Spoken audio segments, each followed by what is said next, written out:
LEGO Star Wars: The Complete Saga. One of the best LEGO games ever, but that's not saying much. LEGO Star Wars: The Complete Saga takes you from Episode 1 through Episode 6, each episode having 6 chapters each, so that's 36 levels total. You can play the episodes in any order you choose, and if you aren't too fond of a particular movie, I'd actually recommend skipping it because you're probably not missing anything, other than Episode 1, because Episode 1 is hands down the best section in this entire game. My entire playthrough of Episode 1, I thought this was it. This was going to be the LEGO game to make me like LEGO games. The lightsabers were fun, the levels were colorful and varied, there was pod racing, jungles, I had so much fun. And then the game quickly went downhill with the usual boring LEGO formula for the rest of the game. LEGO Star Wars and LEGO games in general make the mistake of keeping the game stationary. It keeps you stuck in spots way too long. They try to be a 3D platformer with mechanics that just aren't fun enough for that type of game. The jumping isn't satisfying, puzzles aren't satisfying. I'd rather LEGO just deliver the movie experience and scrap this unfun formula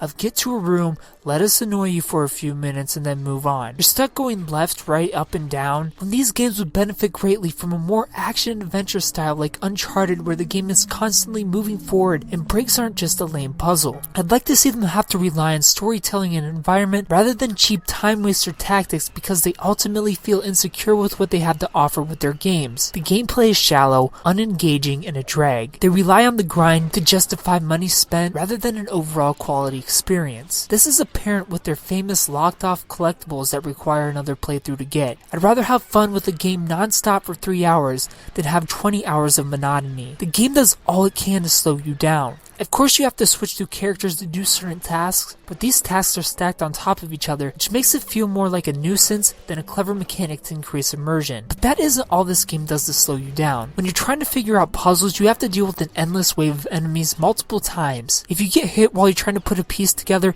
it breaks and you have to start again and again and again. This happens way too frequently. I do ultimately appreciate LEGO games for sharing great stories all in one go. I just wish they'd find a way to make them fun so that people who aren't a fan of the license can enjoy these games too. And I believe a super linear adventure style is the way to go. Ditch the open rooms, give me a path, and let me destroy and build on my way to the finish line. LEGO Star Wars is full of familiar characters, but if you're not a fan of the movie, there's just no reason to play this game. For what it is, an adventure platformer, 7.5 out of 10. As an overall game, 7.5 out of 10. If you played LEGO Star Wars: The Complete Saga, tell me what you thought about it down in the comment section below. If you haven't played it, tell me if you plan on picking it up. Thumbs up if you like the video, subscribe if you're new to the channel. Tune in Monday for first impressions where we find out what game we're playing next. Thanks for watching.